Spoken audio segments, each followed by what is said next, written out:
Gente, boa tarde para todas, para todos. Todo mundo está aqui no auditório, todo mundo que também está lá no Pilotis, que não conseguiu entrar aqui no auditório, que encheu, lotou. Então, se sintam, todo mundo que está aí embaixo, abraçados, se sintam acolhidos. A gente vai dar continuidade agora na programação do Fórum Rio. Meu nome é Henrique Silveira, eu sou coordenador geral da Casa Fluminense e vou mediar agora o painel de Justiça Econômica, Transferência e Geração de Renda no Rio de Janeiro. Eu vou contar aqui com uma mesa com pessoas muito queridas, que têm trabalhos importantes no Rio de Janeiro nesse tema, e eu já vou montar essa mesa agora, chamando a nossa querida Flávia Oliveira, que é jornalista,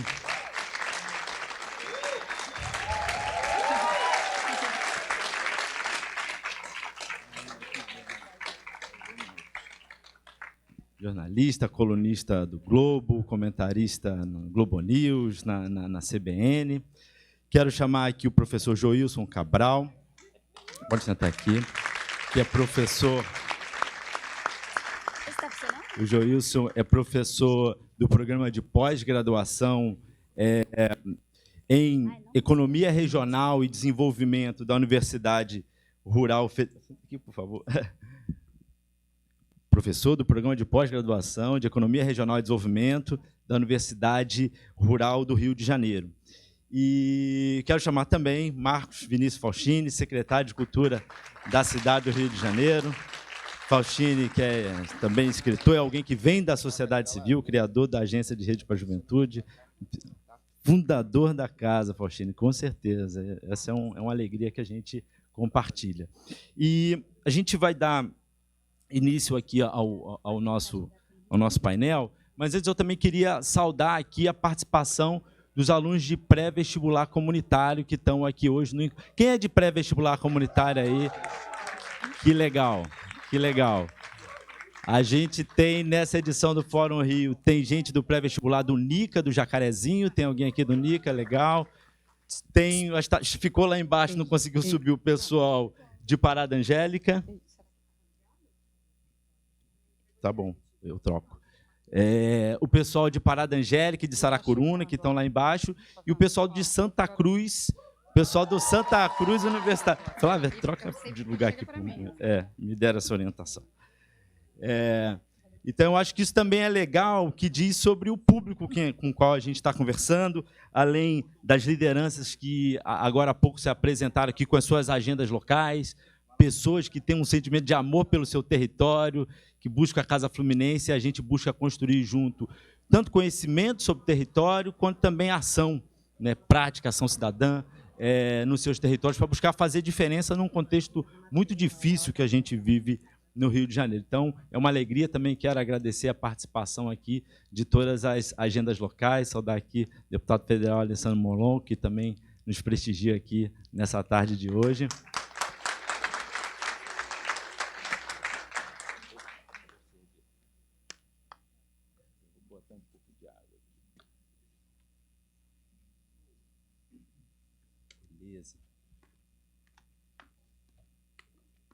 Beleza, pessoal.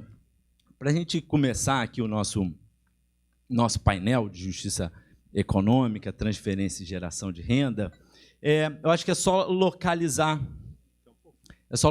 um pouco esse debate, Hoje a gente está lançando, como o Vitor falou agora há pouco, a nova versão da Agenda Rio 2030, A Agenda Rio, vocês sabem, é esse principal documento da casa, documento propositivo, ele é fruto de muitas conversas ao longo de muito tempo, e que a novidade que a gente traz na agenda desse ano é, em vez de organizar as propostas por eixos setoriais, saúde, educação, mobilidade, cultura, a gente organizou por eixos em torno da ideia de justiça, Porque o nosso país ele é tão desigual, não é porque falta recurso humano, recurso natural, recurso financeiro. O que falta é justiça para que a gente garanta direitos básicos para a população, oportunidade. E, em torno dessas justiças, a gente pensou e organizou a agenda em torno de justiça econômica, justiça racial, justiça de gênero e justiça climática, como elementos muito importantes para um processo de reconstrução do nosso país, né, aqui na expectativa de mudança dos governos que estão aí, né, e a gente acha que essas são bases importantes para a gente pensar a reconstrução do nosso país. E hoje a gente vai ter a oportunidade aqui nesse painel falar um pouco de justiça econômica. E eu acho que, para dar um dado também, né, que a gente levantou algumas semanas atrás na Casa Fluminense, eu acho que é só para dar também esse tom do que é falar de economia no Rio de Janeiro, né? É a informação, vejam vocês, né, quando a gente pega lá no cadastro único, que é o cadastro que, né, tá, todas as famílias mais pobres da população brasileira, no estado do Rio de Janeiro, dentro desse cadastro, o estado do Rio de Janeiro, que tem aí algo em torno de 17 milhões de habitantes, a gente tem hoje, pessoal, 3.800.000 pessoas em situação de extrema pobreza e pobreza. Acho que esse dado diz muito sobre o tamanho, né, do desafio que a gente tem. A gente está falando de algo em torno de 22% da população do estado do Rio de Janeiro em situação de pobreza e extrema pobreza. E desse total, desses 3.800.000, você tem uma parcela que não recebe o auxílio. Eles poderiam receber, eles são elegíveis a receber, mas hoje 3.300.000 pessoas recebem, ou seja, tem 500.000 pessoas no estado do Rio de Janeiro que não recebem o benefício. Então, a gente tem um desafio grande, quando a gente está falando, né, desse ponto básico, né, de transferência de renda, garantir o mínimo de dignidade para a população, enfrentar a fome imediata, de ampliar a cobertura dos programas de transferência de renda, mas também a qualidade, a efetividade desses programas, que vem perdendo qualidade no último período. Agora, e aí, aqui já um pouco fazendo uma costura aqui para as falas que seguirão, né? Então, a gente está convidando a Flávia para falar um pouco, a partir da cobertura que ela faz na imprensa, sobre como ela está vendo essa discussão, né, da transferência de renda, mas um pouco a gente tem que caminhar com transferência de renda, mas também com a geração de emprego e renda, trabalho para a população, né? Imaginar que os alunos do pré-vestibular comunitário, todo mundo quer passar para a universidade, quer se formar e quer conseguir um emprego digno, um emprego para viver com as suas famílias. E a gente precisa discutir, e aí o Joilson Cabral, né, que vai nos brindar falando um pouco sobre caminhos que a gente tem, que complexos produtivos no Rio de Janeiro podem ser ativados para gerar emprego e renda no Rio de Janeiro. Se está conduzindo uma pesquisa sobre matriz de insumo-produto, né, que pode apontar caminhos efetivos para a gente ter uma economia mais adensada aqui no Rio de Janeiro.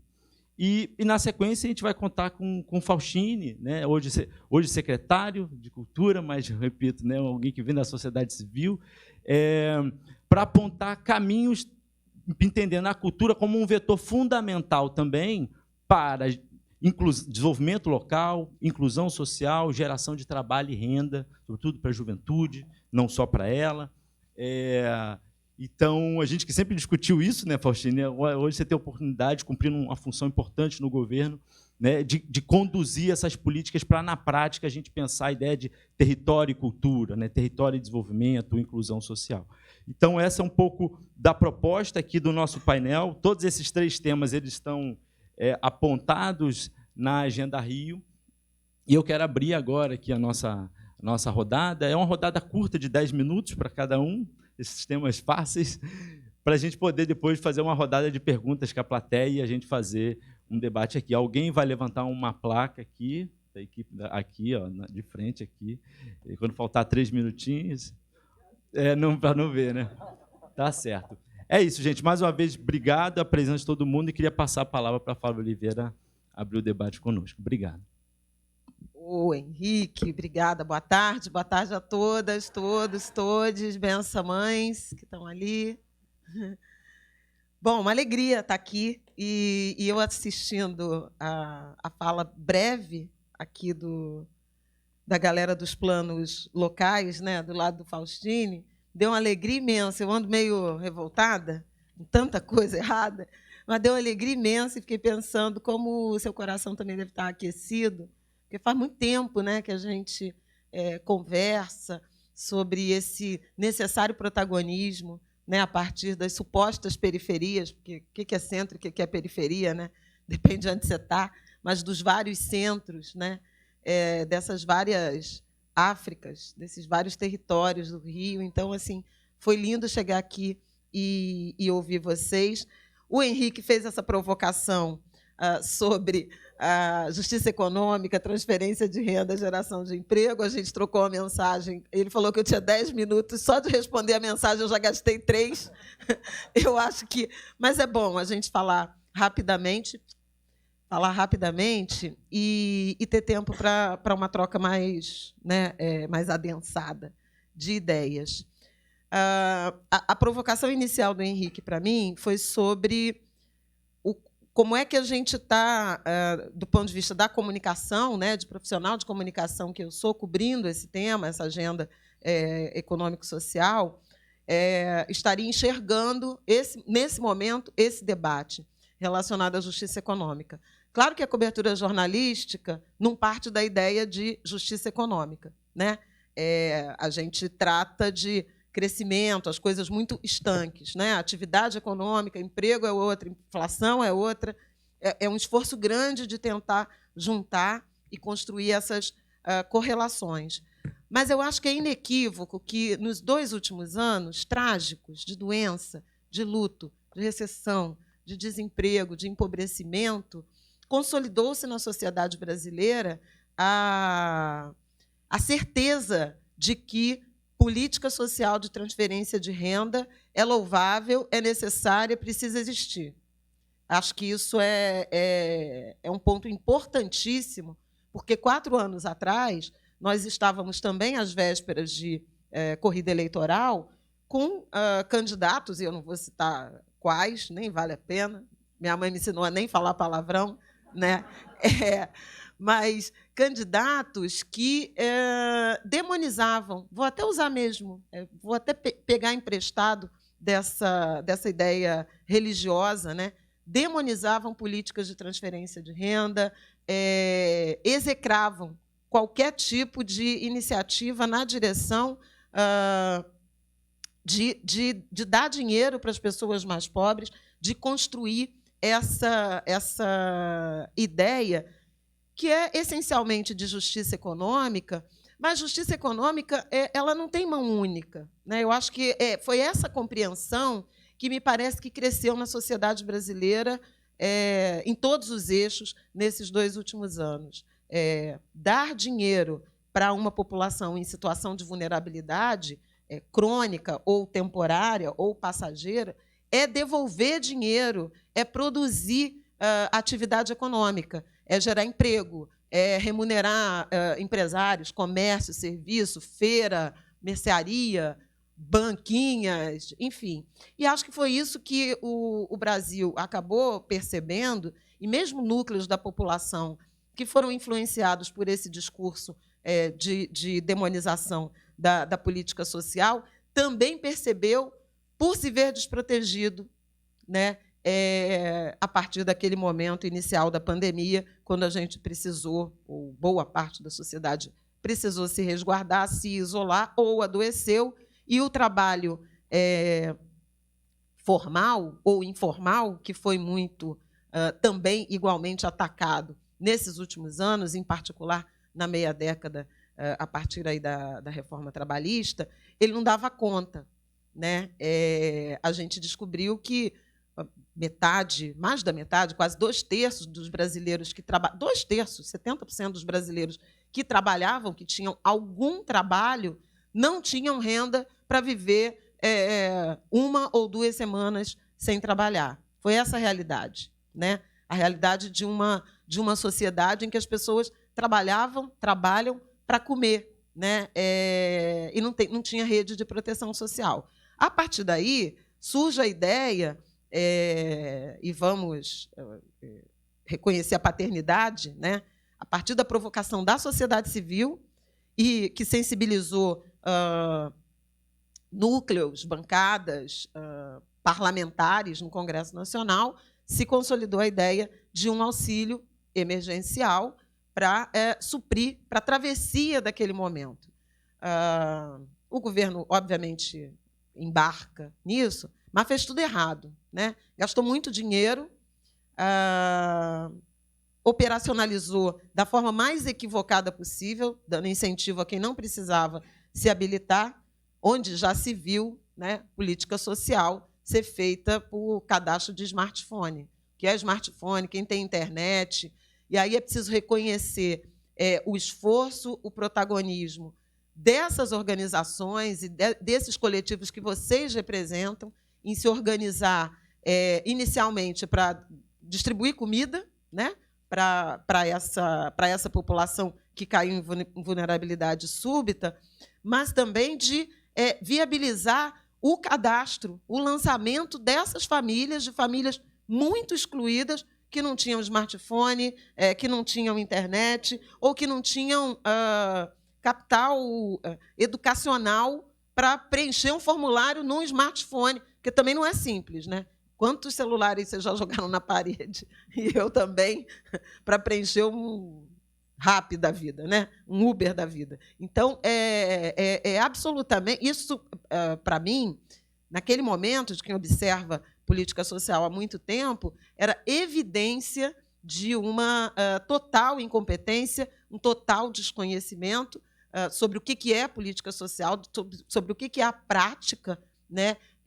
Sobretudo o exercício da focalização, que é fundamental. Olha lá, já tem 3 minutos. Nem cheguei nos governos, mas vou correr, vamos lá. E aí, mas, de todo modo, resolveu um tempo, né? E acho que consolidou nessas figuras que nada entendem de política social a importância da política social.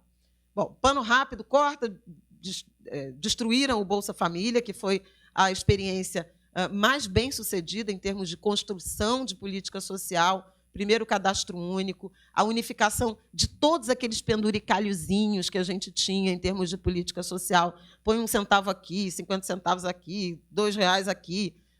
Juntou tudo, orientado à família. Essa eu acho uma dimensão muito importante de você enxergar a família e não indivíduo. Esse também foi um equívoco do auxílio emergencial, né, por olhar indivíduos e aí não produziu justiça econômica. Uma mãe com 5 filhos ganhava o mesmo que uma mãe com 1 filho.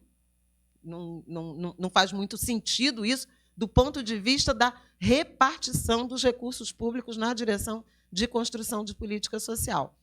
Aqui já estou terminando, chamando a atenção, então, para a focalização, e do que mais precisa, e aí até os que menos. A gente pode debater renda básica universal, que é uma discussão global relevante, mas que aqui no Brasil vai esbarrar em escassez orçamentária. Portanto, aqui eu acho que vale a pena a gente discutir muito a partir da base da pirâmide, a partir do fundo do tacho e ir subindo. E não uma coisa linear para quem consegue se cadastrar em aplicativo. No minuto final, eu vou deixar umas brechas para o nosso próximo diálogo, mas eu acho importante pensar numa política social que seja articulada, modelada pelo governo central, mas que não seja exclusivamente responsabilidade do governo central. Por quê? Porque a gente tem imensas desigualdades regionais.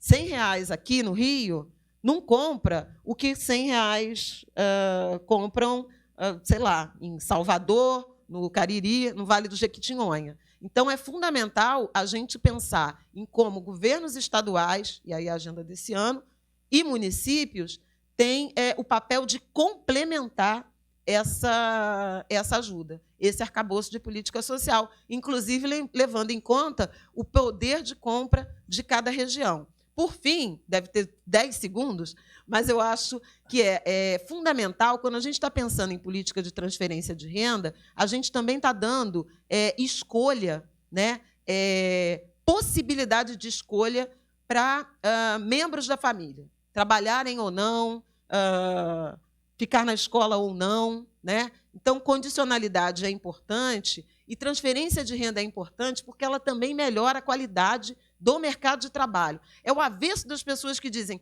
eles não querem trabalhar porque eles ganham o Bolsa Família. Não, eu quero trabalhar, mas eu quero trabalhar num ofício que me remunere mais do que eu ganhe no Bolsa Família, por exemplo, para exercer as atividades de cuidado. E aí a gente está falando de mulheres. Então, me parece que há que haver uma interseção entre políticas de transferência de renda, as famílias a que elas se destinam e a inserção, a possibilidade de inserção profissional dessas cuidadoras, 90% das titulares do cartão são mulheres, na economia, pela economia do cuidado. Então, é creche. Onde é que essas pessoas vão trabalhar? Onde é que essas mulheres vão trabalhar? Qual é a oferta de trabalho em contrapartida? Está esgotado o meu tempo, mas é isso. Como é que elas podem ser inseridas? Eu vou falar um debate de gênero mesmo, vou falar no feminino, porque, basicamente, a gente está falando de mulher chefe de família, então, dane-se a norma culta da língua portuguesa. Como é que a gente vai fazer essas mulheres, além de serem as beneficiárias dessa transferência de renda, da rede básica de proteção social, se inserirem no mercado de trabalho a partir dessa economia do cuidado? Que é o quê? Que é trabalhar na creche, que é ser formada para cuidar dos idosos, cuidar das crianças, para ser assistente social, técnica de enfermagem, agente comunitário de saúde, seja lá o que for. Isso é um choque também no emprego, na geração do emprego e na renda. Estourei meu tempo, eu prometo falar menos da próxima, gente. Obrigada.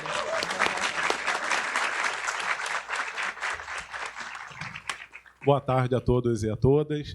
Eu, Henrique, como professor, vou ficar em pé, e também porque eu já não estou sentindo a circulação aqui das minhas pernas, porque eu venho de Mangaratiba, então tem um tempo de deslocamento. Então, ficarei em pé. Primeiramente, parabenizar a Casa Fluminense, em nome do Henrique, pelo evento, um evento de alto nível. É um grande prazer dividir aqui a mesa com a Flávia, que, na minha opinião, acho que de vocês também é a melhor comentarista econômica da TV brasileira. E cumprimentar o Faustini. Queria também falar com grande calor no coração, como a Flávia colocou, ver jovens, estou me sentindo aqui praticamente no Altas Horas, mas um Altas Horas de alto nível, porque ver tantos jovens engajados na agenda de cada comunidade, então, uma agenda endógena, não exógena, não top-down, mas bottom-up. Vocês estão construindo. E eu escutei aqui, Henrique, falando da Agenda Meriti. Eu queria saber se estão aí, porque se não tiver, eu estou. Eu sou lá de São João de Meriti. Então, eu estou lá na Agenda Meriti. Quero participar. Minha mãe ainda reside lá. Então, eu queria participar também dessa agenda. A Flávia me facilitou bastante aqui. Parece que nós combinamos, Flávia. Porque a minha fala é um pouco complementação do que você já colocou. Então, nesses meus 10 minutos, nem tem mais 10, 9 minutos, eu vou tentar mostrar para vocês, ou tentar responder duas perguntas. Por que a política social de transferência de renda ela é tão marginalizada por alguns setores e alguns agentes da sociedade? Porque eles não enxergam a política social de transferência de renda como uma política econômica. Se enxergar a política de transferência de renda como uma política econômica, vai modificar. Por quê? Nós vimos, na pandemia, com o auxílio emergencial, o FMI falando, prevendo que a economia brasileira cairia de 9% a 9,5%. O CDE, 7,5%. Um estudo que eu coordenei, pegando como base as transferências do auxílio emergencial, ou seja, o custo que eles chamam do auxílio emergencial, que não é um custo, na verdade foi um investimento, eu calculei que o PIB do Brasil iria crescer isso em maio de 2020, ou seja, as pessoas estavam começando a fazer suas previsões. Em maio, eu cravei que cairia 5%. E foi capa do Valor Econômico, esse artigo, um artigo acadêmico, foi capa do Valor. Por quê? Depois foram me entrevistar. Por quê? Falei, auxílio emergencial. Por que auxílio emergencial? Porque auxílio emergencial, quando você transfere renda, você está gerando demanda. Então, na prática, o auxílio emergencial não só socorreu as pessoas, as famílias, não, socorreu a economia. Então, eu falei o seguinte, que o auxílio emergencial ele também é uma política de socorro à economia. disfarçada de política social. Por isso que eles colocaram um valor tão alto. Eles entenderam isso. Eu vou estar resgatando a economia. Quais foram os setores que puxaram o crescimento, né, ou amorteceram, serviram de colchão de amortecimento do PIB? Agronegócio, porque agronegócio é o que? Alimento. Quem tem fome tem pressa. Então, você vai destinar a sua renda ali que você ganhou, que as pessoas não tinham condições de se sustentar 2 dias sem trabalhar, então foram ao mercado fazer compra.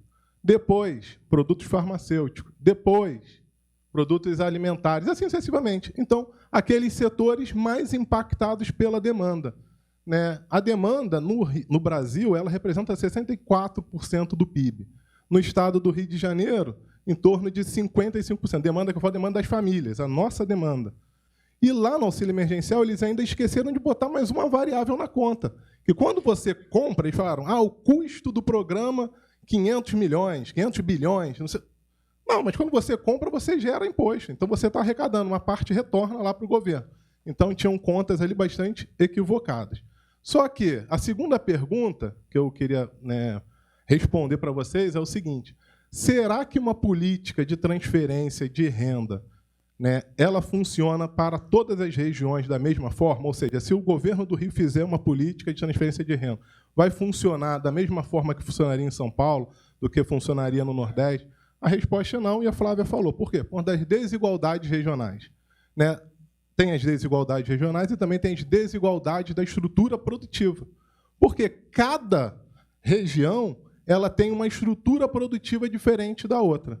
Então, aqui no Rio de Janeiro, por exemplo, as famílias importam 45%. O que é importar? Você vai ao supermercado e compra lá qualquer tipo de produto e tem um produto lá que é importado. Nós produzimos alimentos? Não. Pouquíssimo.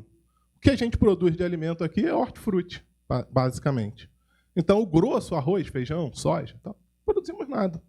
Então, a gente está importando. Quando faz uma política de transferência de renda, para a gente saber a potência dela, qual é o impacto dela na economia, pensando como uma política ativa econômica, nós temos que entender a estrutura produtiva. E no estado do Rio de Janeiro, nós não entendemos a estrutura produtiva. Por quê? Nós não estudamos a estrutura produtiva, por isso que eu me alegrei a ver tantos jovens aqui, né, e em tempos de... antigamente, na nossa época, era vestibular, né? Agora é Enem, né? Então, entrando cada vez mais jovens na universidade, né?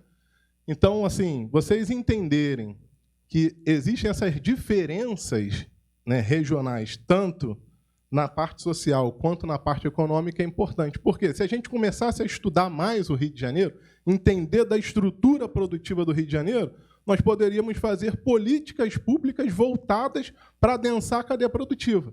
Adensando a cadeia produtiva, o que vai acontecer? Gerar emprego de melhor qualidade, né? E em setores mais direcionados, ou atividades direcionadas. Eu brinco nos meus papers, né, que no Rio de Janeiro existem diversos consensos equivocados. Aí o Henrique, né, pediu, poxa, Jôncio, vai lá e fala um pouco, né, dos complexos produtivos e tudo mais. Por que consensos equivocados? Nós produzimos 85% do óleo, né?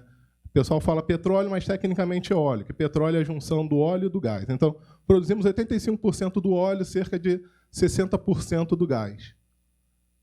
Temos refinaria para refinar esse nosso óleo do pré-sal? Não. O que acontece com esse nosso óleo, o óleo cru? Sai, ou vai para a China, ou vai para São Paulo. Está adensando quem? A estrutura produtiva de São Paulo. Então, o que agora está uma discussão acalorada, acho que a LERJ, né, entrou com uma ação direta de inconstitucionalidade em relação à privatização da Eletrobras. Por quê? O governo olhou lá e falou, eu vou botar uma térmica em determinado lugar, mas está longe do gás. Então, como é que você transporta esse gás para lá? Então, teria que fazer o quê? Essas térmicas têm que estar onde? Em Itaboraí, porque tem a Rota 3 que chegou lá agora. Tem uma lá. Mas é só a térmica que usa o gás? Não. Existe uma cadeia de indústria que se utiliza do gás. Essa cadeia de indústria podia se instalar onde? Num complexo em Itaboraí, desculpa. Falei Itaguaí porque tem um plano de construir a Rota 4B, que vai para Itaguaí. E assim sucessivamente. Então, nós temos que entender e construir uma uma metodologia que a gente consiga identificar esses elos produtivos faltantes. Por quê? Eu defino a economia do Rio como frágil e incompleta. O que é o frágil? Depende muito da conjuntura nacional e internacional. E incompleta. Por quê? Nós não temos as cadeias produtivas adensadas. Então, assim, um outro consenso equivocado, turismo, né? Cultura. Por que consenso equivocado? Quando olha para o turismo, a gente fala assim, poxa, o turismo, né, o nosso governador-presidente, né, que inventou uma faixa, né, de governador, né, o empichado. Por isso que eu não falei, Igor, né, que inventou uma faixa. Ele falou assim, o turismo é o nosso novo petróleo. Quem mediu para ele para falar assim que o turismo é o novo petróleo? Não, o turismo tem sim suas potencialidades, mas a gente tem que adensar a cadeia produtiva. Se vocês repararem, tem uma garrafa de água aqui. Eu tenho um amigo que fala assim, Gil, você está vidrado com esse negócio de água, né? Olha onde foi invasada essa água. Muito provavelmente não foi no Rio de Janeiro. Nós compramos água de Minas Gerais e de São Paulo. Então, se a gente não está utilizando da água, que nós temos excelentes fontes no Estado, então a gente tem que fazer um diagnóstico correto dessas cadeias produtivas. Né? Para quê? Para que o recurso não vaze, né? Eu chamo de vazar, de ir embora. Então, a política social planejada para o Estado do Rio de Janeiro, de transferência de renda, deveria de levar tudo isso em consideração. Né? Por quê? Porque aí, de fato, quando a gente adensa a cadeia produtiva, a política social de transferência de renda, que é tão rechaçada, tão marginalizada, passa a ser uma política econômica. Passa a ser uma política que, quando você comprar, né, demandou, vai produzir, vai empregar. Então, se torna um ciclo, que a gente pode chamar de um ciclo virtuoso. Então, isso que tem que entender, Flávio, isso tem que entender, Fauxino. Entender que a política social, ela não é só social, ela pode ser uma política de adensamento e econômica. E aí, no auxílio emergencial, eles, de alguma forma, perceberam isso, que, na prática, eles estavam socorrendo os amigos, socorrendo as empresas, disfarçado de uma política social. Por isso que demorou tanto tempo para saber se teria uma prorrogação ou não, porque aí começou a ver o quê? Qual é o valor? Qual o valor ótimo? Né? Vai ser manter 600, botar 800, botar 400? Né? Ficou esse tipo de análise. Então, era um pouco disso que eu queria falar. Agradeço, eu acho que eu não estourei o tempo, porque não passou ali. Estourei? Então, desculpa passar aqui para o Faustino. Obrigado, gente.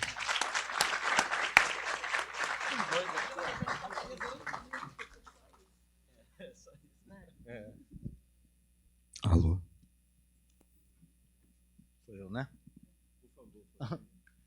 Bom, primeiro, boa tarde a todas as pessoas aqui presentes.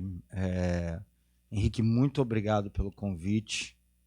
Muito obrigado pela mensagem, de ter falado da importância desse painel. Confesso que eu não entendi muito bem, porque deve imaginar o volume de trabalho que a gente tem, mas como era você, eu entendi e não vou lá. É muito bonito, nesse momento, ver a casa com uma capacidade de mobilizar. Acho que o que eu tiro daqui é as organizações, a sociedade civil precisa, mais do que de boas ideias, mas conseguir ter práticas de mobilização permanente. Esse ativo da mobilização é um ativo muito importante para as decisões políticas, para a transformação da cidade. Muita gente com muitas ideias no Brasil, com muitos interesses, dos corporativos, ao de tratar o público como privados, interesse até justo de transformação, mas sem capacidade de mobilizar, de manter uma rede de troca, seja pelo afeto, seja pela capacidade de interferência política, a gente, de alguma maneira, reproduz uma lógica de país que a gente não quer, que é pequenos grupos tomando decisão. Então, acho que, olhando para trás, me passou um filme, Henrique, lá no começo da casa, e vocês construindo, eu acho que está tudo aqui, está a Baixada Fluminense aqui, está tudo aquilo lá que o início da casa, estou até arrepiado assim, que discutia, não, tem que ter a Baixada, tem que ter a Baixada, tem que começar uma geração da Baixada, parabéns. E obrigado parabéns a todo mundo da Casa Fluminense, porque é uma organização diferenciada, é uma organização que produz conhecimento, mas que mobiliza.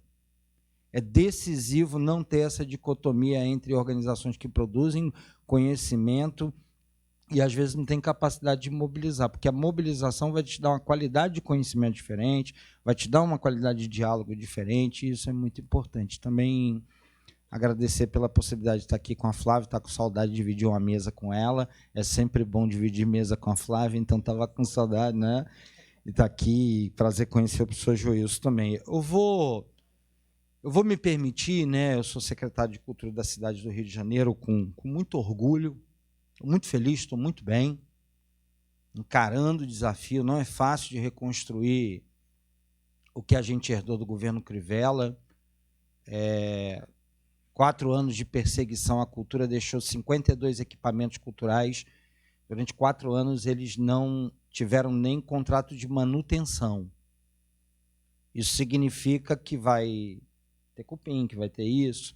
É só para dar um retrato, assim, mas mesmo assim, com muita dignidade, entrega, montamos uma equipe que está trabalhando nessa reconstrução, que não é fácil. Mas eu queria me permitir, então, a partilhar aqui diante da mesa, né, que você juntou, algumas visões sobre como a cultura pode entrar nesse debate do Rio de Janeiro, como ela pode ser forte para o Rio de Janeiro.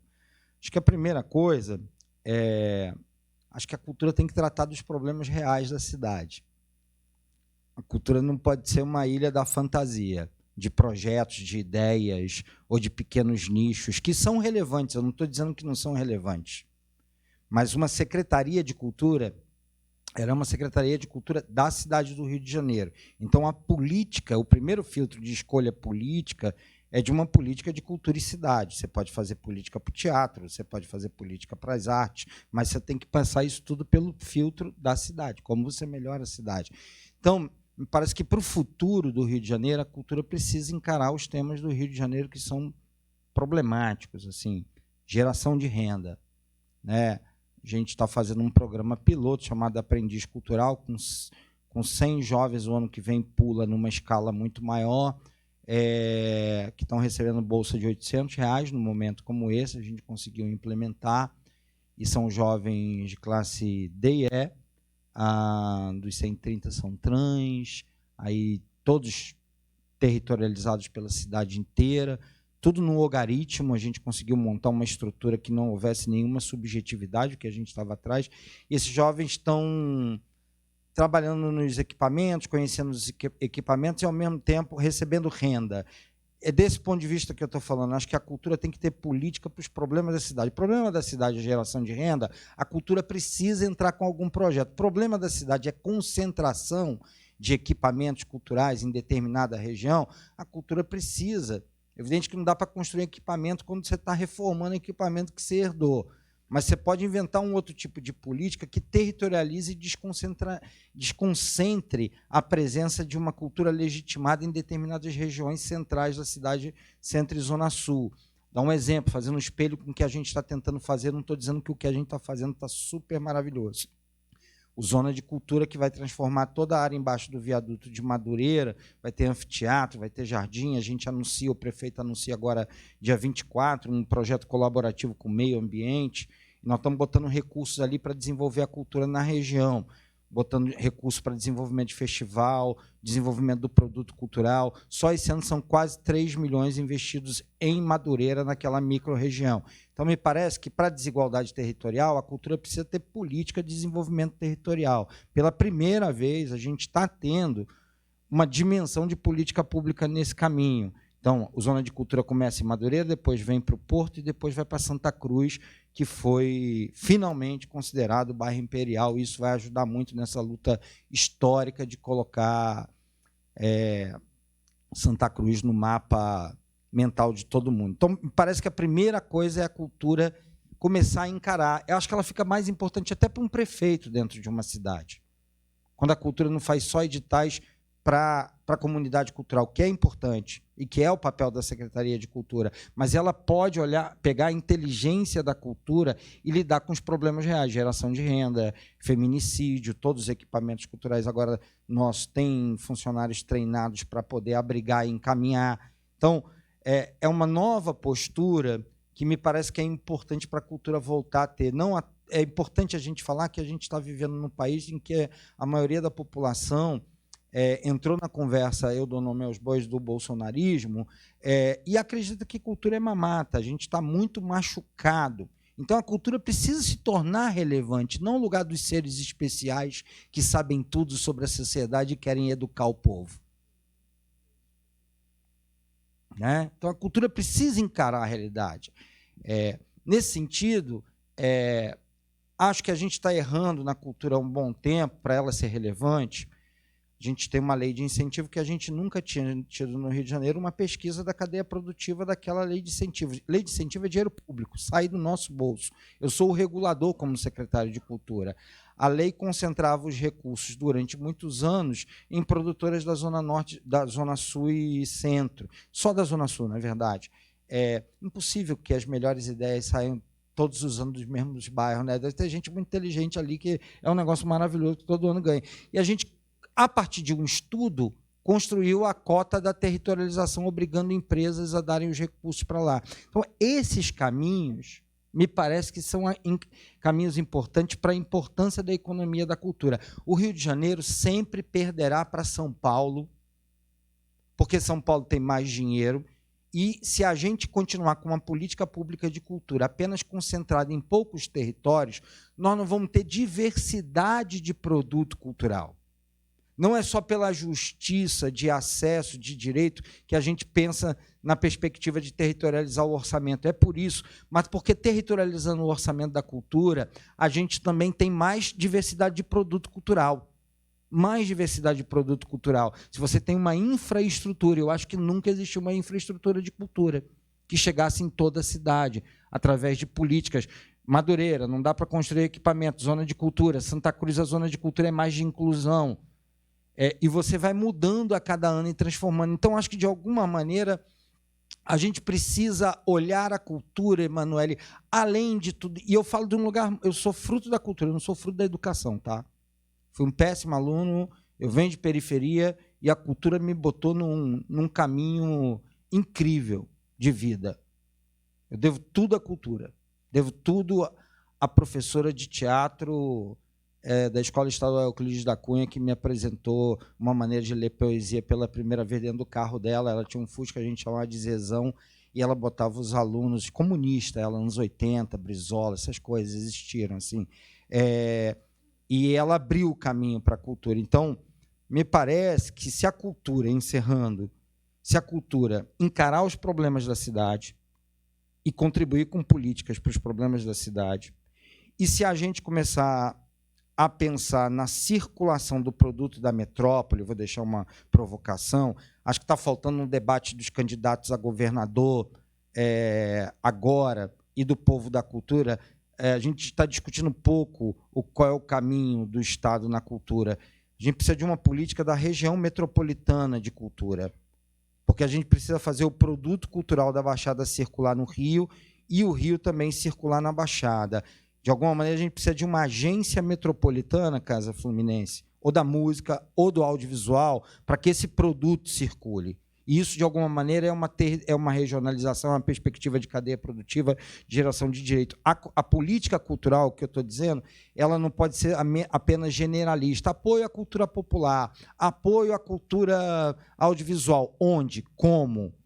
Que determinadas regiões vai mudando. Então, de alguma maneira, a gente precisa cultivar esse pensamento, essas dinâmicas, para que a cultura ganhe um outro lugar dentro do nosso cenário, que ela não seja só a cereja do bolo ou o lugar... o que é bacana de escolher, finalizando mesmo, tempo esgotado, vou terminar com o seguinte, assim, só o território tira os demônios das pessoas, né? Assim, é muito bom ver uma geração formada com pensamento territorial, porque eu sou de uma época que a gente pregava no deserto falando disso. Já fui até acusado lá atrás, garoto, acusado de que território é uma palavra militar. Eu tive que mostrar para a senhora socióloga que tinha aqui o Milton Santos num bagulho, que não era exatamente militar, que era do afeto. Então, é muito bom a gente ter essa perspectiva do território. O território fortalece a gente como vivência, na hora que a gente está no dia a dia. Eu vou distribuir na próxima semana 15 mil imãs de geladeira pelas casas de Madureira, porque na zona de cultura a gente está botando 15 mil QR Codes, que as pessoas vão botar a câmera dentro de casa e vão ver as promoções da zona de cultura com ela, e esses 15 mil serão um grupo de controle. Tudo porque eu amo território, e política cultural tem que ser de proximidade, não só generalista. Esse caminho do território é o caminho para combater a desigualdade de fato, e eu provoco mesmo, até mais do que a representatividade. Acho que a gente precisa aprofundar os estudos sobre a ação em território.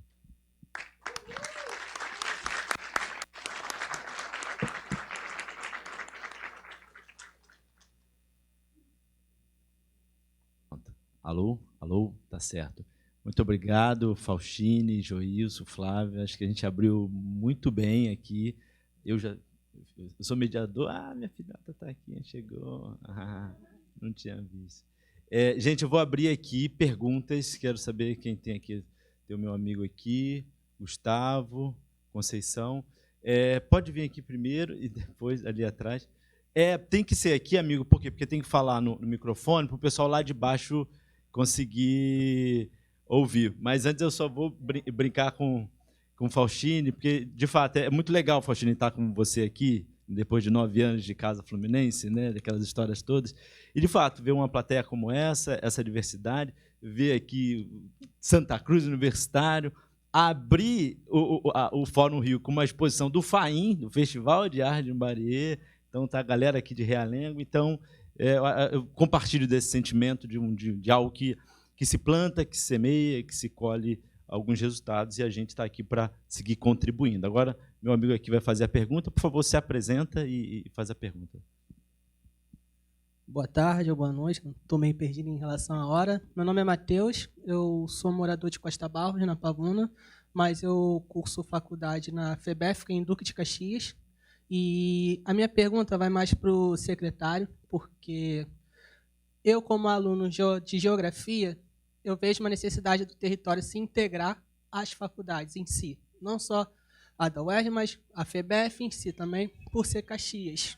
E a minha pergunta é, como seria assim, uma forma, assim, como começar esse contato com as pessoas, de poder atrair elas para essa cultura? Porque eu, como sou um voluntário de um projeto, né, que a gente está tentando levar os artistas que são da Baixada Fluminense, que trabalham com grafite, com rima, com slam, com poesia, para dentro desse espaço acadêmico, que eu acho super necessário e ainda reforça aquele espaço de Caxias, né, principalmente.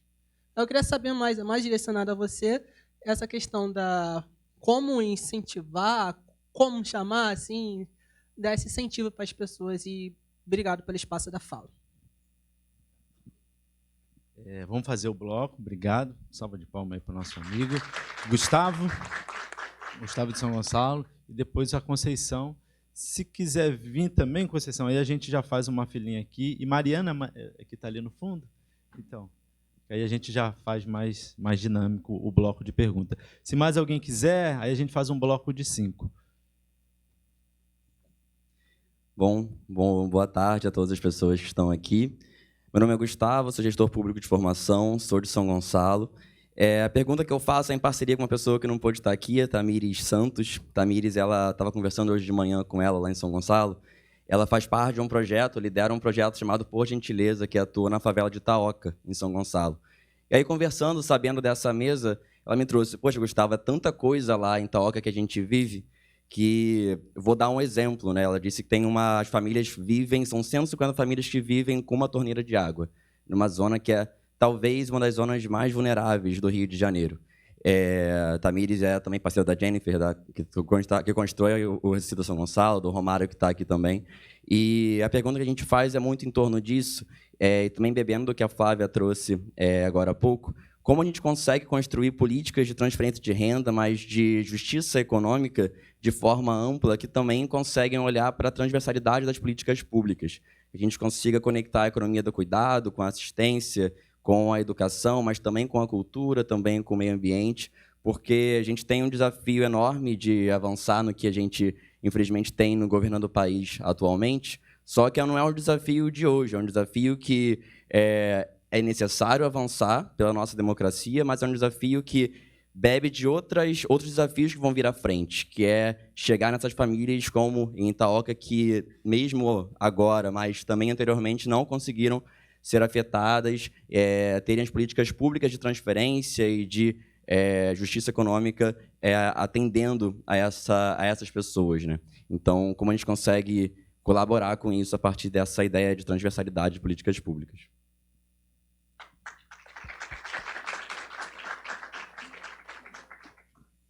Boa noite a todos. Eu sou Dona Conceição de Lissá, eu sou sacerdotisa de religião de matriz africana, estou aqui representando a Agenda Caxias, estou presidente do CAPOP, que é a Câmara Popular de Vereadores de Duque de Caxias, e eu queria fazer uma pergunta para o professor Joilson, mas eu queria meio que mesclar essa pergunta e dar à Flávia a possibilidade de falar do feminino nisso, né? Como é que a gente se encontra nisso? Porque o professor estava falando sobre a questão da renda, né? Do petróleo. Caxias tem uma refinaria. E hoje nós não vemos, até hoje, nós não vemos onde essa refinaria traz para a população de Duque de Caxias um retorno financeiro mesmo, né? As pessoas que são empregadas dentro da refinaria de Duque de Caxias estão em posições subalternas.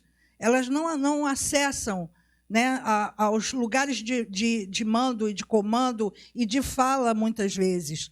E isso, né, impacta na possibilidade de que essa população tenha acesso a uma série de benefícios sociais mesmos. E a gente fala da questão do Bolsa Família, por exemplo, e dessas verbas, e aonde a mulher se enquadra dentro disso, né? Aonde o feminino, que é essa grande maioria de mulheres chefe de família, que tem uma renda per capita bem pequena e que são obrigadas a dar aí o jeito com o auxílio do Bolsa Família. E nós, em Caxias, temos, né, a refinaria de Duque de Caxias, e aonde o petróleo melhora a nossa vida enquanto população, né, de Duque de Caxias, de fato.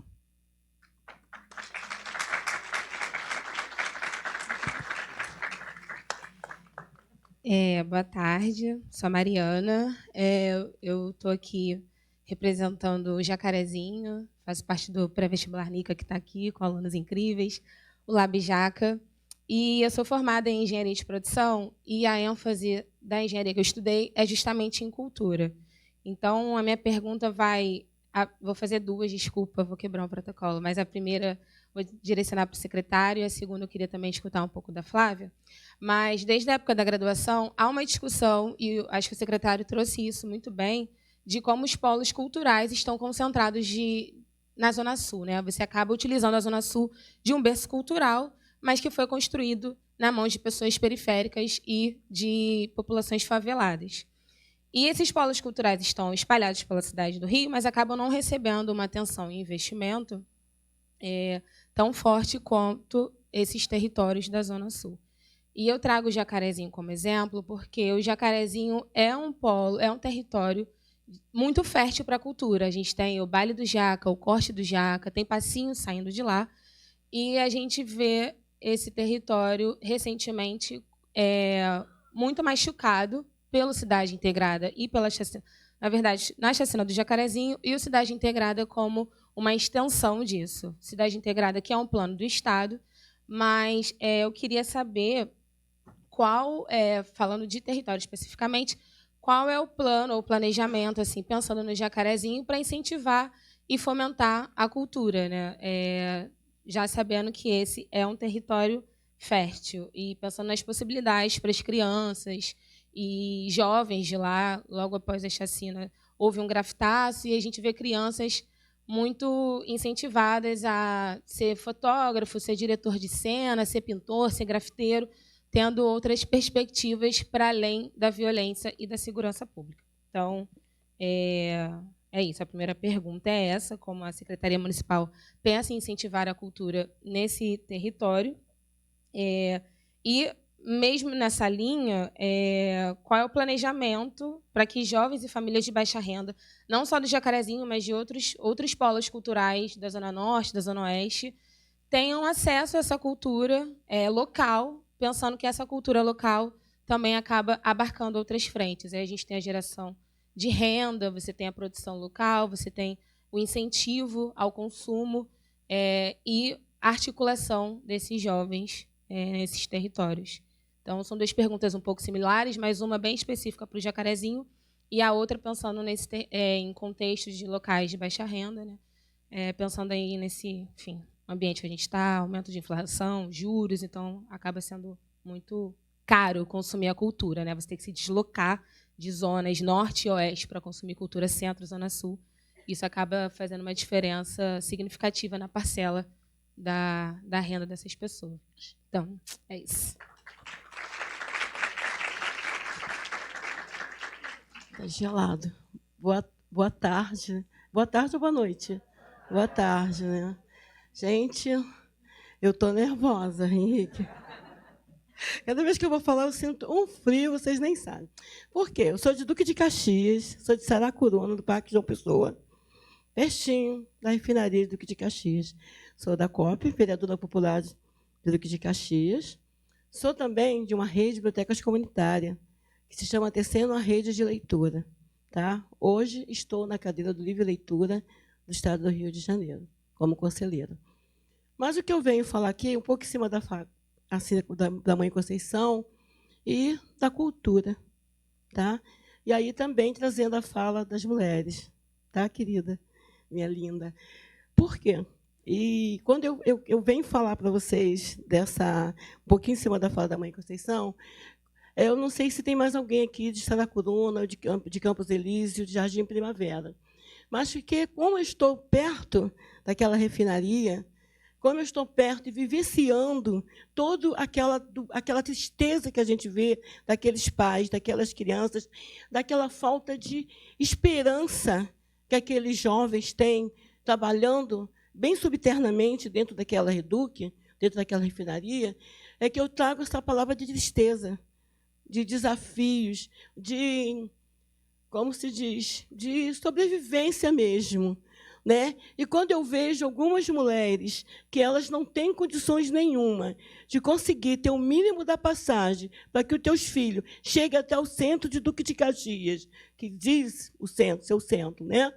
Para que ela possa participar de algumas ações culturais, de ir para a universidade, ou até vir à escola, e aí é onde que a gente entra. Por que não a gente aproveitar aquele povo que nós temos em volta, tão sofrida? Porque quando a gente fala o que traz para a refinaria de Duque de Caxias, o que ela traz de benefício? Mas o que ela traz de benefício para quem está em torno dela? É essa a preocupação. É muita gente doente, é muita gente cancerosa, é muita gente aparecendo com doenças muito novas. Então, é esse o resultado, é isso que nós queremos. Então, a gente trazer isso para as escolas, trazer isso para a cultura. De que forma a gente faz um ato onde que a gente possa, junto, resolver essa situação. Aí, quando eu junto mulheres, eu junto a cultura, e eu junto a literatura, porque juntos a gente podemos fazer essa revolução. Juntos a gente consegue discutir, ter esperança. Porque sentar com os jovens, sentar com famílias e ver que nos olhos daquelas mulheres, elas já perderam as esperanças, é assim mesmo o chocolate. Não precisa, a gente não tem mais onde correr. Eu não é isso que eu quero para o meu Duque de Caxias. Eu não sou de Duque de Caxias, eu sou mineira.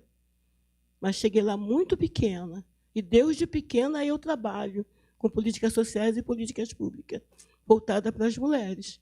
Então, é isso que eu gostaria de saber. De que forma? Eu queria ouvir os mais jovens da Baixada Fluminense envolvidos, principalmente de Duque de Caxias, porque é lá que está aquela potência, é de lá que a gente precisa tirar a nossa força. Então, é com esse desafio.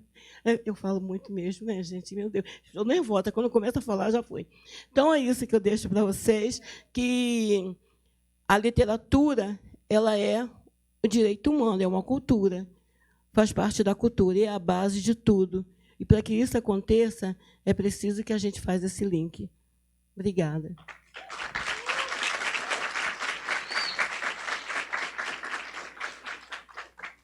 Obrigada.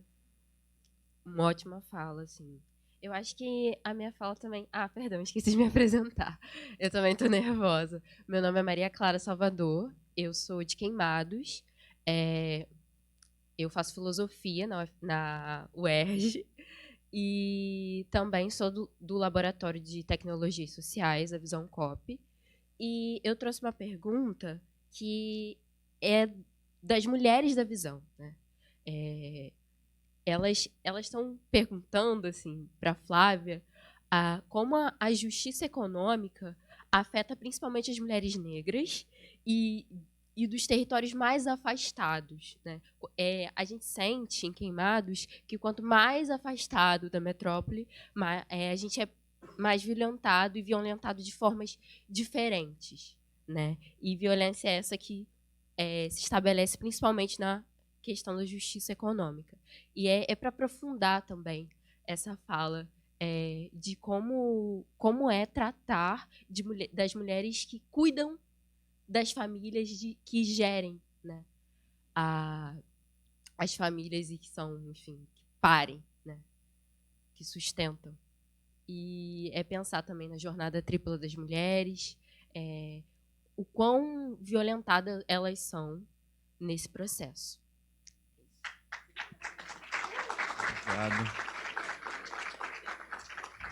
Obrigado a todos e todas que fizeram as perguntas, ótimas perguntas, né, para a gente conversar aqui sobre. Então, vocês...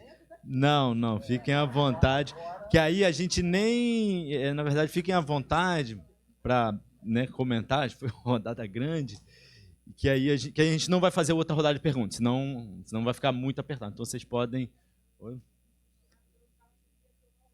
Olha aí. Então desce, Thaís, a Thaís faz a última aqui para a gente fazer só um passadão. Queria aproveitar aqui, agradecer a presença aqui do vereador Romário Regis, lá de São Gonçalo, então vereador do outro lado da poça, importante. Obrigado.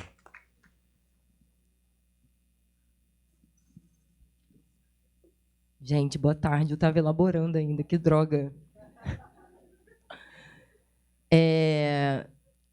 Eu sou Thaís, eu vim da Maré, algumas pessoas aqui me conhecem, a mesa também, de muitos espaços distintos, né? O professor Joilson, ele é meu coorientador, estou aí em vias de entregar uma dissertação que está difícil de parir.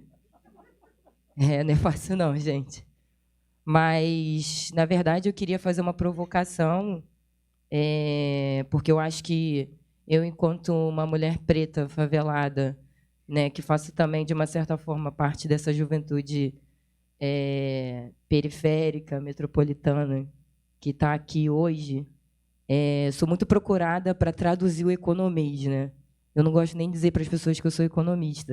Eu tenho cada vez mais quebrando essas barreiras. Outro dia eu troquei essa mensagem com Flávia, que ela já vem puxando a minha orelha desde 2018. Então, é difícil, mas eu queria deixar uma provocação de que eu acho que muita gente não tem contato com a economia por N motivos, e acho que a gente, enquanto economista, eu, professor Joilson, Flávia, que faz um debate econômico, Faustine, que vem trazendo uma outra perspectiva de economia, mas pensando no lado mais da cultura, como que a gente pode traduzir mais esse economês para fazer com que nós, jovens que não são economistas, que não têm nada a ver com a economia, pudessem contribuir mais com o debate, porque eu acho que isso ainda fica muito preso num público muito específico. Homens brancos, cis, classe média, e que são eles que estão pautando a economia. Que bom que tem hoje o professor Joilson, eu estou toda hora falando dele, mas é porque ele é um homem negro da Baixada, que passou pela academia e está aí com o desafio de trazer toda a sua trajetória, não só acadêmica, mas de vida, para dentro de sala de aula e outros espaços que ele circula. Mas eu queria só deixar essa provocação, porque eu não sei como fazer. Às vezes eu faço de uma forma engraçada, dependendo de como é que dependendo de como é que é o público, dependendo de como é que estou à vontade, mas eu acho que é um desafio mesmo, e eu não sei se vocês vão ter uma fórmula pronta, mas talvez podem dar algum caminho que a gente possa, né? Eu, como uma jovem economista que estou tentando também traduzir para mim, né? Porque é difícil, imagina para outras pessoas que não têm noção do que é, de fato, a nossa economia. Obrigada. Beleza, gente. Então, é isso. Passou esse montão de falas aqui importantes que enriquecem. Começar aqui com a Flávia. Fica à vontade para tecer os comentários e também já a rodada de despedida. Nada simples, né? Nada simples. Eu vou começar pela Thaís, porque ela apontou uma coisa que é absolutamente fundamental no debate econômico, é esse monopólio, né, do debate econômico na mão, essencialmente, de homens brancos, cis, de meia idade, não é nem jovem, né? Não está nem... eu gosto de brincar falando, até hoje, a gente entrevista o Delfim Neto. É um negócio inacreditável, né? Outro dia eu fiz um pacto comigo mesma e chamei a atenção de alguns colegas falando assim, quando isso tudo acabar, nunca mais falarei com determinadas pessoas que ocuparam postos-chave. Não vou mais falar, me recuso. Não me chamem para entrevistar ninguém, fazer pergunta para ninguém. Porque eu acho assim, algumas pessoas, né, precisam ser absolutamente banidas do debate. Já teve sua chance, já deu super errado, né? Vamos embora! Então, esse é o primeiro ponto. E nós temos problemas graves com isso. Problemas, seja do ponto de vista da própria formação, né, do jornalismo. Eu vou falar pela mídia, né? O jornalismo é uma profissão muito tomada por mulheres. Tem muitas mulheres no jornalismo. Mas falta uma percepção, uma consciência de que a gente repete, na inércia, por inércia, os mesmos modelos consagrados de sempre. Então, assim, há um desafio muito grande num debate sobre diversidade em todas as profissões, que não é só sobre, mas vou falar em particular do jornalismo, da mídia, que não é só ter profissionais pretos, mulheres, trans, né, ocupando as posições, seja de poder ou não, eventualmente de visibilidade. Visibilidade também é poder, de alguma forma. Mas de que forma que você exerce essa sua visibilidade? Porque se você é uma jornalista mulher, ou uma jornalista preta, ou um jornalista preto, que só entrevista gente branca, né, e só apresenta personagens, figuras negras, mulheres, femininas, como representantes de minorias condenadas à escassez, você não está transformando nada. É a mesma coisa que ter uma pessoa branca sem nenhum letramento. Então, esse é um primeiro ponto. De que maneira que a gente traz essas outras pessoas que estão pensando diferente, que estão em territórios diferentes, que têm olhares e enxergam a vida a partir de outras lentes para o debate. Então, esse é o debate ou a agenda que eu me cobro. E cobro dos meus colegas, dos jovens, nas universidades, etc. No caso da economia, eu acho que é empoderar, viu, Thaís, seu papel. Essa gente, essa galera. Porque economia não é uma coisa impenetrável. A economia é uma banalidade. A gente faz economia o dia inteirinho. Da hora que acorda, vou tomar café. Acordei. Abri os olhos. Vou escovar o dente. Você comprou a pasta, você comprou a escova. Então, assim, isso é decisão de compra. Onde você comprou a pasta, onde você comprou a escova?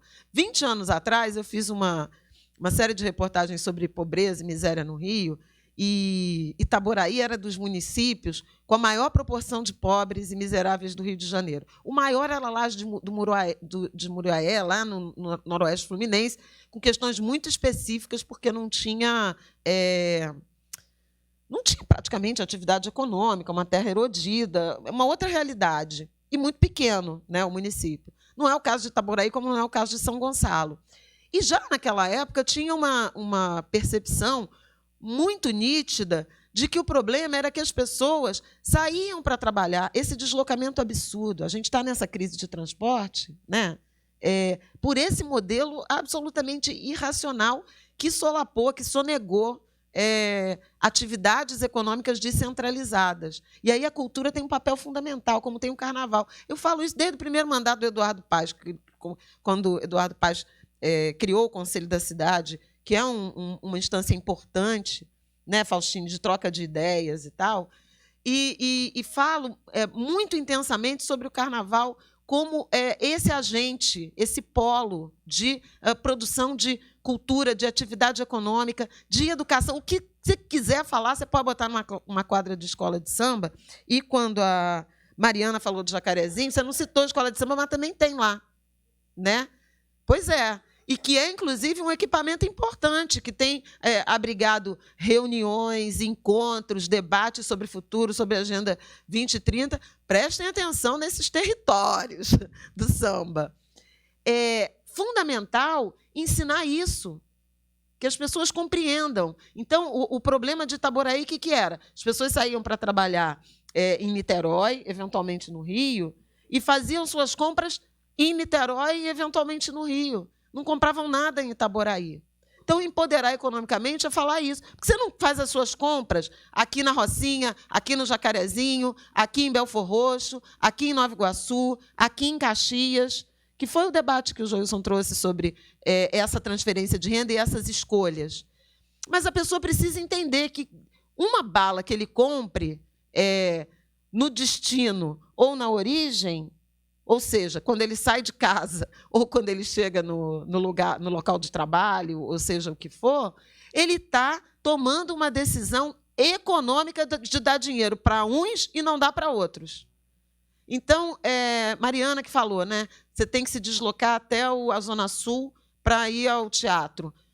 Ok, né? Eventualmente só vai ter no teatro, mas leva água comprada lá da barraca da Dona Maria, de Belfor Roxo, de Santa Cruz, de não sei o quê. Compra bala lá, compra o amendoim lá. Essas pequenas, parecem pequenas, mas não são. Elas são decisões de consumo que mudam a vida de várias regiões. A gente tem exemplos concretos na política de transferência de renda. O Bolsa Família é um exemplo. Não vou te olhar. O Bolsa Família é um exemplo. Tadinho dele. Ele está sofrendo bullying, meu. O Bolsa Família é um exemplo. A aposentadoria rural é um exemplo. O BPC é um exemplo. A aposentadoria, de modo geral. Você observa o volume de políticas de transferência de renda que estão concentrados ou são destinados a determinados municípios, e isso explica o comércio daquele município, a loja de roupa, o setor de serviços. A cultura, como o Faustine falou, se você descentraliza, você ainda resolve a questão do deslocamento. E você mobiliza uma série de outros negócios que não estão relacionados à cultura. Todo mundo já ouviu falar do exemplo do baile do DJ Renan no Alemão, né? Na Penha, no Complexo da Penha. Quando ele foi preso, desidratou salão de cabeleireiro, loja de roupa, manicure, não sei o quê. Esse é o tamanho do potencial. Mas as pessoas olham a cultura. Outro dia eu vi essa imagem como a ponta de um iceberg, que é o artista, né? Está ali o DJ Renan, ou o Caetano Veloso, ou o Milton Nascimento. É o lado visível. E não entende que, sob aquelas águas, né, abaixo daquela ponta, tem um mega blocão de gelo com muita gente envolvida, com muito emprego e com muita transferência de renda. Então, Thaís, eu te diria que é fundamental naturalizar, não é nem naturalizar, banalizar o papo sobre economia. Economia é isso, onde você compra o seu feijão, onde você trabalha, quanto você ganha, quanto você gasta, como é que você paga as suas contas, o que você escolhe. E isso está presente na vida de rigorosamente todas as pessoas, todas as famílias, no Rio de Janeiro, no Brasil e no planeta. E é, essencialmente, chocolate e mãe, um debate feminino. Economia é coisa de mulher. Economia é coisa de mulher. Mulher decide isso. O que vai ser o café da manhã? Vou fazer um bolo de fubá. Você está ativando uma determinada cadeia, né? Do milho, do agronegócio, eventualmente. E tal.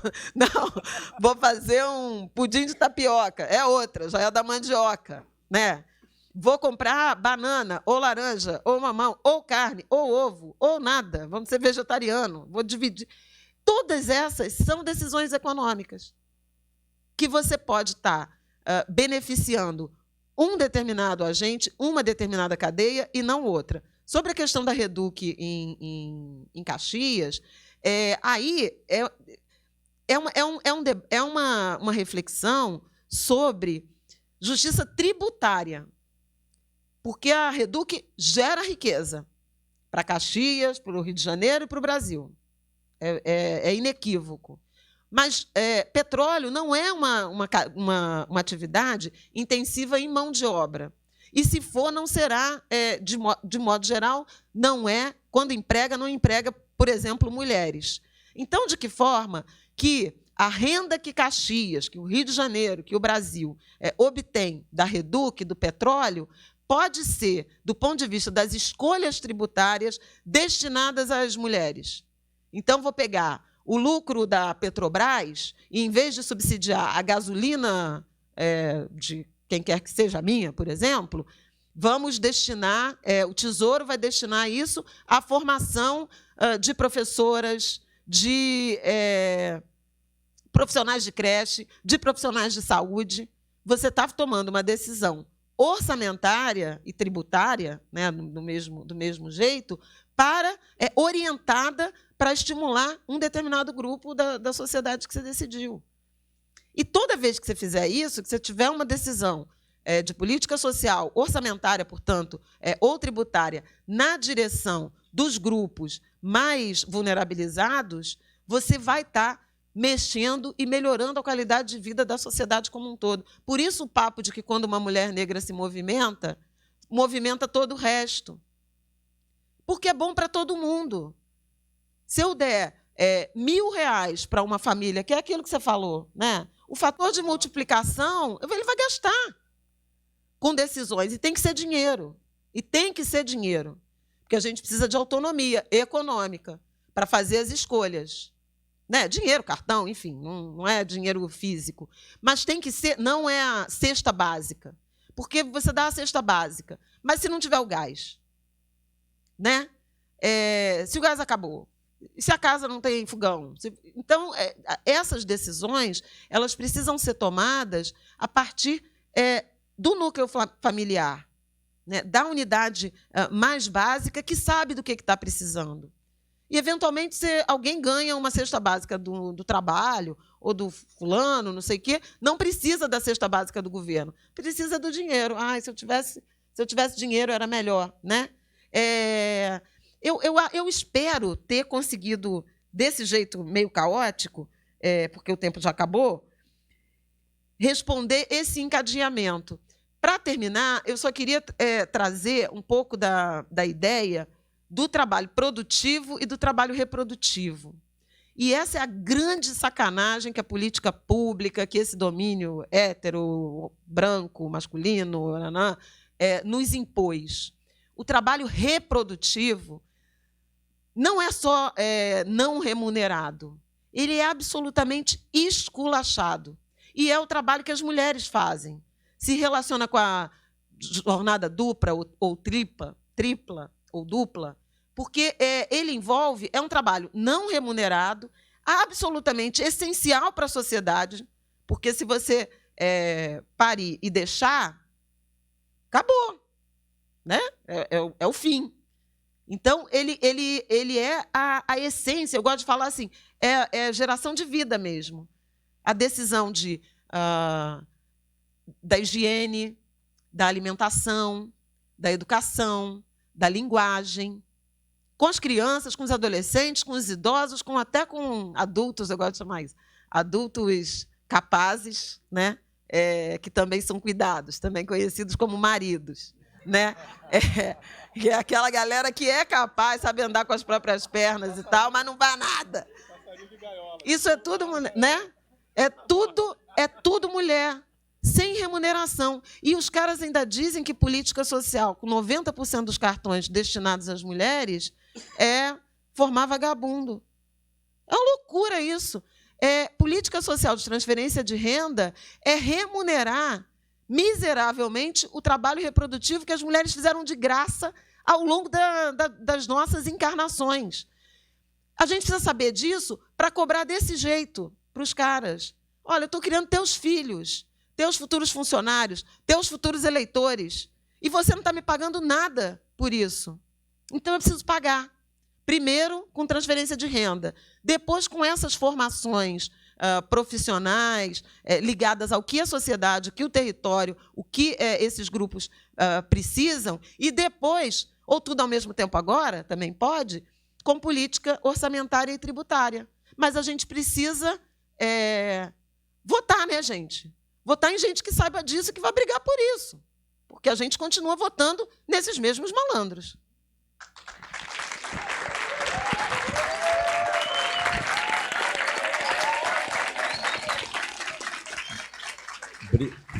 Super obrigado, Flávia. Só vou pedir para o Joilson tomar um pouquinho mais de cuidado. O pessoal da produção já está aqui comigo por causa do outro painel, então, se puder, o mais breve possível. Eu estava com bastante receio, né?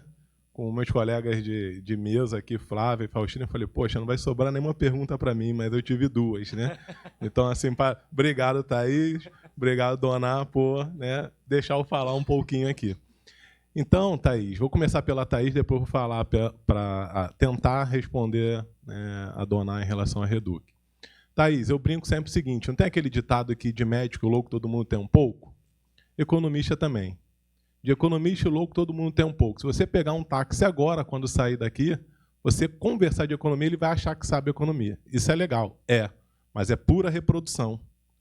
E eu brinco o seguinte, que a reprodução de uma economia que a gente pode falar vulgar, porque é um gráfico em X, aquele gráfico de equilíbrio, oferta e demanda. Todos vocês devem ter visto, Flávia deve, todo dia deve ver esse gráfico. Né?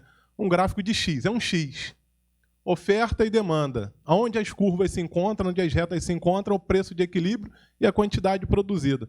A maioria não, mas 99%, se eu vou cravar, Flávia, das análises econômicas são feitas com base em oferta e demanda. Você pega o gráfico e consegue falar. Então, eu dei aula de introdução à economia, eu levava um jornal, primeiro período, eu levava um jornal e falava, vamos analisar isso aqui? Mas essa perspectiva é essa. Faz um gráfico de oferta e demanda. Agora, interpreta esse gráfico, vê que você não consegue tirar as mesmas conclusões dessa reportagem. É sim, professor. Por quê? As pessoas começam a reproduzir. Eu sou um economista, não sou um economista, mas eu sou um professor de economia que eu tento pensar fora da caixinha, porque eu trabalho economia regional.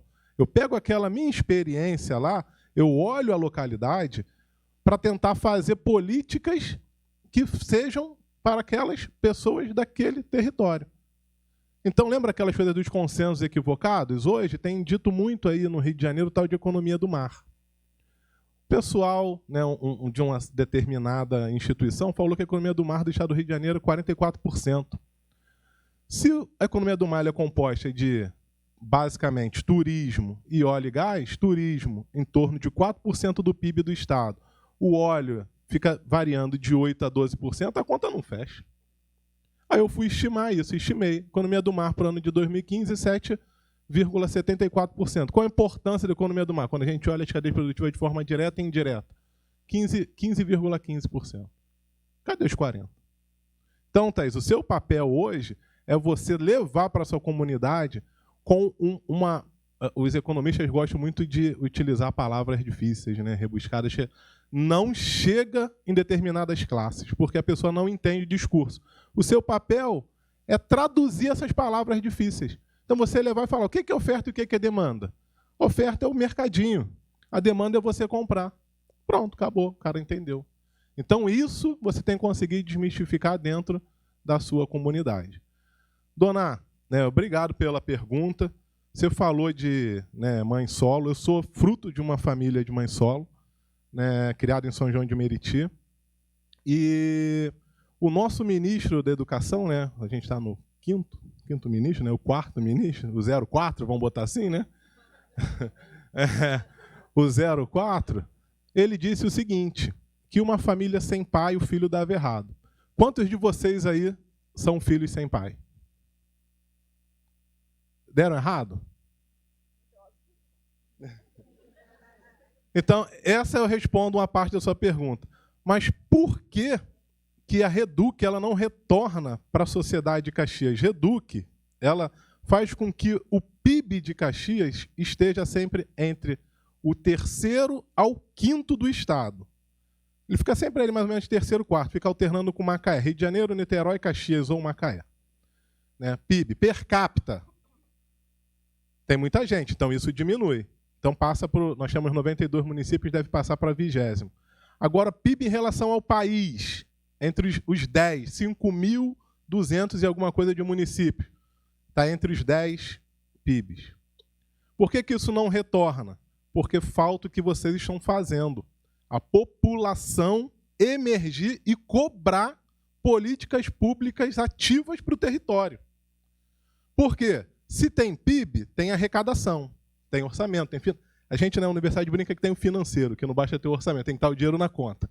Então tem orçamento e tem financeiro. Falta o quê? Vocês cobrarem lá da Câmara Municipal e do ex-prefeito, que era facilmente visto nas ruas, cobrar e falar, por que meu filho não está lá na Reduc?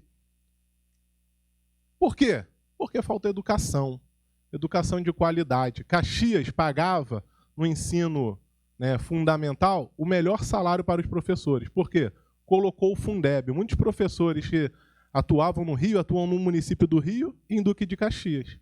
Por quê? Por conta de salário. Só que a escola está retornando isso para o seu filho? Não. Seu filho não está acessando nem a universidade.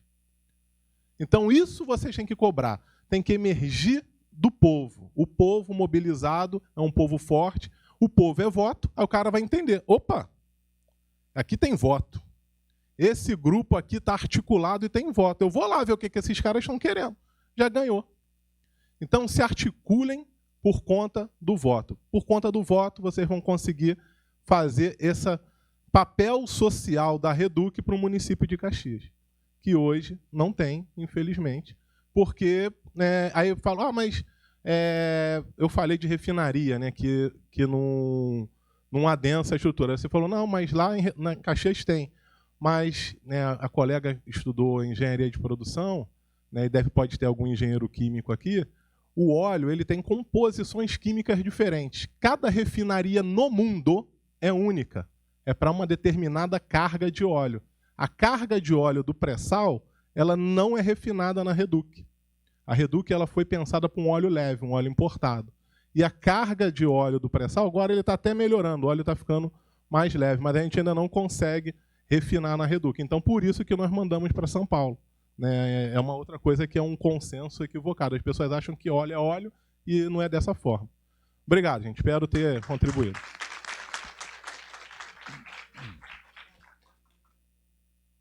Eu não vou demorar, eu vou usar menos, tá?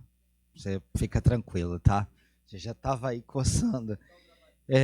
Bom, quero novamente agradecer e parabenizar a Casa Fluminense. Eu vou abordar as duas perguntas que eu me lembro, mas vou abordar elas dentro de uma perspectiva aqui, tentando dar continuidade à defesa da cultura.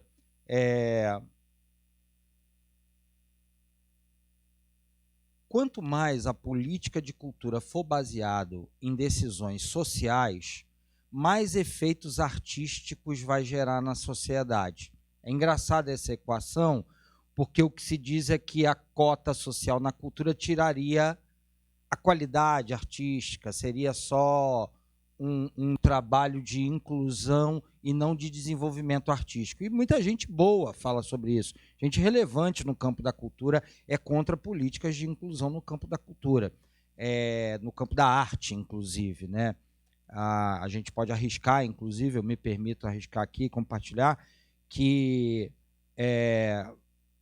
o passinho só apareceu como passinho porque apareceu, que é um fenômeno artístico de dançarinos, mas tinha todo um debate de sociedade naquele momento, reconhecendo o que se vinha do território. Então, todo movimento social para a cultura faz, inclusive, a expressão estética ter diversidade. Diria isso baseado não só numa ideia, porque assim, a principal economia criativa hoje do mundo é a Inglaterra.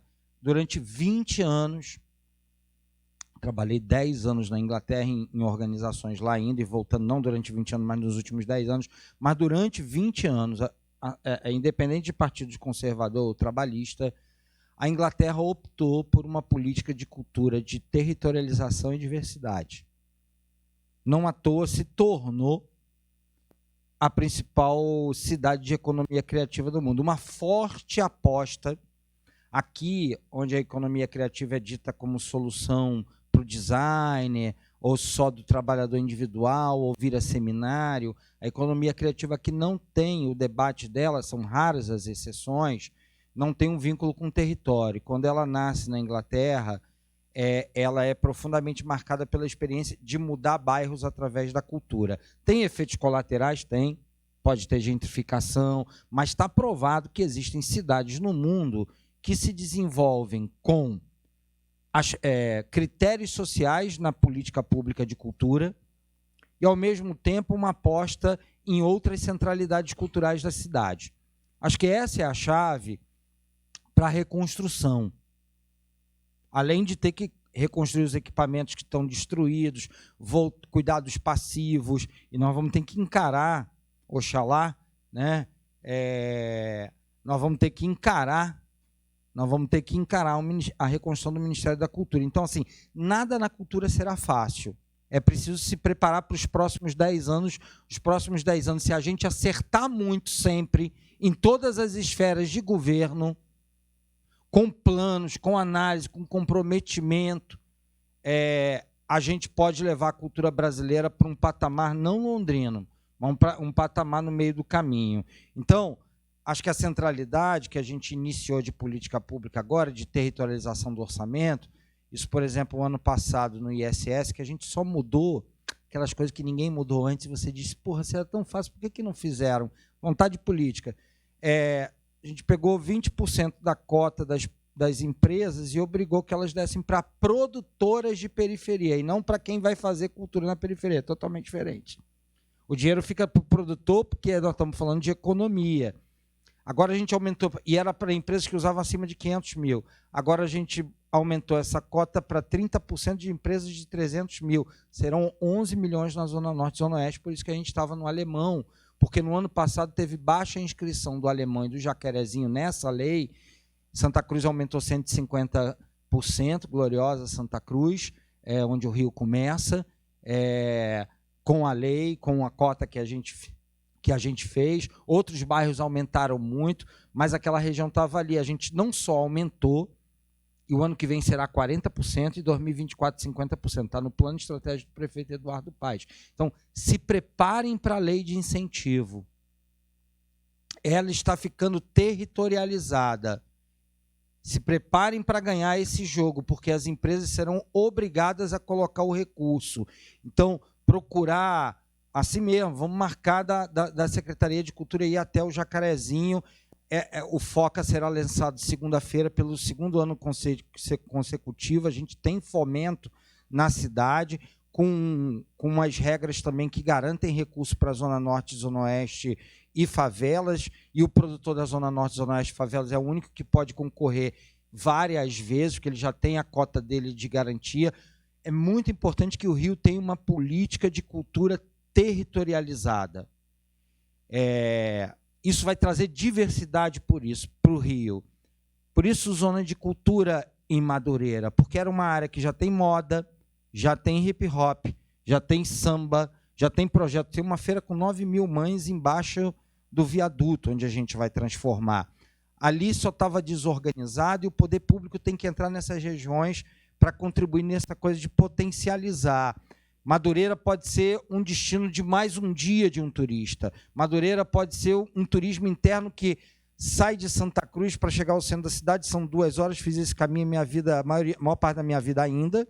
A partir do ano que vem, a maior parte da minha vida eu não fiz mais esse caminho, mas, de alguma maneira, Madureira, aquela centralidade, pode irradiar para aquelas outras regiões uma diminuição de deslocamento. Para vocês terem ideia, essa semana a gente vai inaugurar em Madureira, terça-feira, uma exposição que vão botar a cabeça da Luzia e um dinossauro brasileiro em Madureira, em parceria com o Museu Nacional, sem gastar R$1 da prefeitura. Por quê? Porque esse programa Zona de Cultura faz essa articulação para trazer grandes atrações para Madureira. Nós vamos ter Paulinho da Viola no Parque de Madureira comemorando seus 80 anos.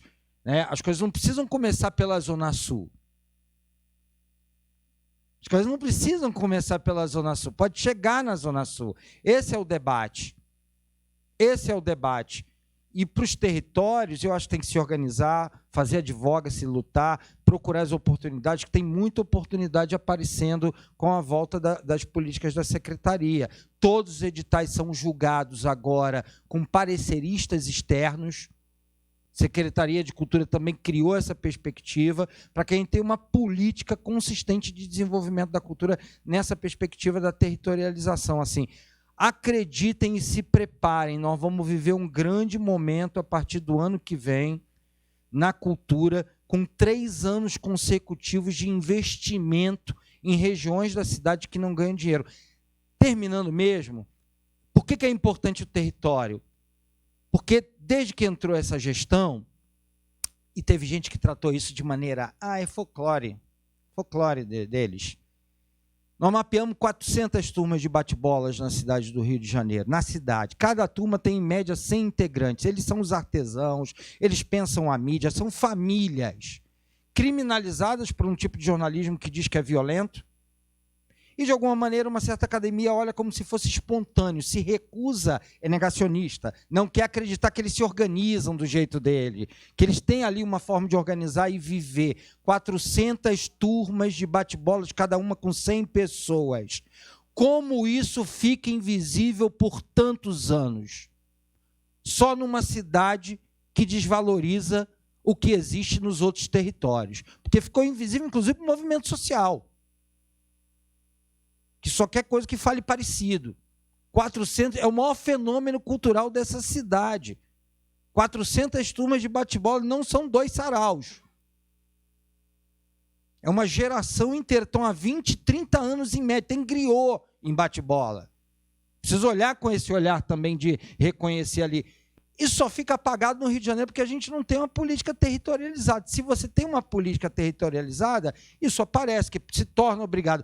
Acho que essa é a nossa luta, porque isso vai aumentar a diversidade de linguagens e expressões artísticas no Rio. Isso vai ser bom para os direitos, bom para a economia, bom para a cultura. É uma luta, não é uma luta fácil, tem gente que não quer, é difícil mudar sistemas, mas estamos aqui para dialogar. Se a Casa Fluminense quiser, em algum momento, investigar as coisas da Secretaria de Cultura, dialogar, pensar como se faz, muito importante. Terça-feira tem um lançamento dessa exposição, são 409 anos de Madureira, e nos 410 anos a gente vai estar num outro momento em Madureira. A gente vai passar a ter Madureira de portas abertas, enfim, um monte de coisa, não vou fazer propaganda. Muito obrigado pela oportunidade.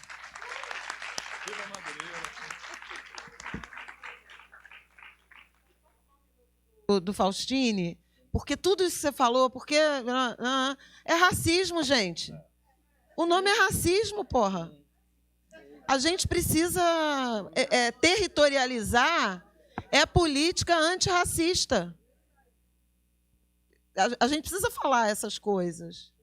Porque essa beleza que você está trazendo, ela está invisibilizada por causa do racismo, assim como o carnaval não é reconhecido como uma cadeia produtiva da maior sofisticação, envolve profissão de A a Z, com formação de A a Z, com distribuição geográfica, descentralizada, é metropolitana, tem Porto da Pedra, Viradouro, Grande Rio, Beija-Flor, Padre Miguel, Mangueira. É racismo. Então, também a gente precisa, a mesa não é sobre isso, mas eu acho que as agendas, né, a gente também precisa, além de trazer o debate de gênero, trazer o debate de raça para essa disputa de justiça econômica. Gente,